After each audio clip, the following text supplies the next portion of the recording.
فدي علمتني المسؤوليه. انا انشا في منطقه شعبيه، المنطقه دي كان ناس غلابه جدا، فالشغل بقى طبيعي. يعني حتى لما توفى والدي وانا في ثانويه عامه، ساعتها كنت بشتغل في اوتيل. يعني بقت طبيعه حياتي، حتى وانا معايا فلوس في الصيف لازم اشتغل.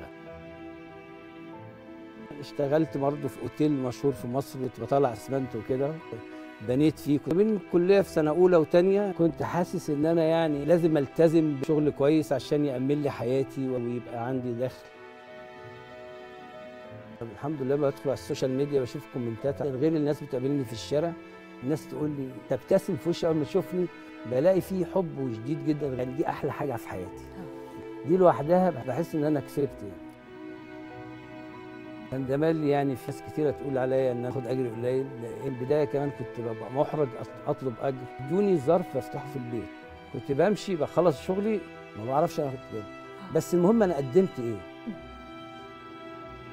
اللي انا عملته في الافلام الصغيره دي ده هو النجاح. الناس حافظاه لحد النهارده، الحاجات دي الناس حافظاها وبتبقى ترند، هو ده النجاح. في ادوار كبيره انا عملتها الناس مش حافظاها قوي يعني، فالتاقلم مع الموجود والاجتهاد فيه والرضا بيه. الرضا مهم جدا، هو ده الموضوع.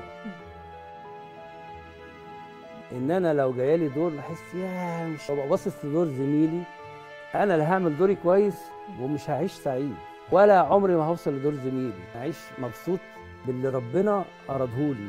احب الدور ده قوي، ربنا خلقني في الحته دي ومميز جدا فيه وبالنجاح ده، وراضي جدا باللي انا فيه، ربنا مديني فيه. وليه اشغل نفسي بكان فلان؟ بني ادم عنده النسيان دوت ميزه، ان انت نسيتي اللي زعلك ده، تنسي موقف لحد اذاك ده.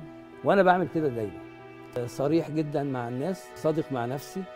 لو في حاجه بتجرح حد ما اقولهاش. وحضورك اسعدنا ومسيرتك حلوه. نفسي اعيش في ستر وامان لحد ربنا يتولى.